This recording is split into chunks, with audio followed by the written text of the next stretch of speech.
Hey everyone, welcome back to the channel. In today's video, I'm going to show you how to add another Gmail account. It's really simple and easy. For this, first of all, just open your Gmail account and you have to make sure that you are signed in. So as you can see, I am already signed into one account and I can see the emails here. But what I want to do is go and sign in and add another.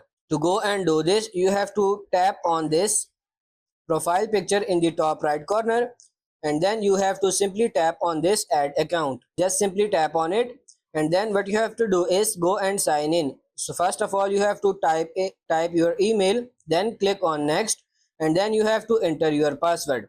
And as you can see, I am now signing in just like so. We've now gone and switched to it. You can simply switch it by tapping on your profile picture and then select your email. So that's pretty much it for this video. That's how to add another Gmail account. I hope this video was helpful. If it is, like it and subscribe to the channel. Thank you.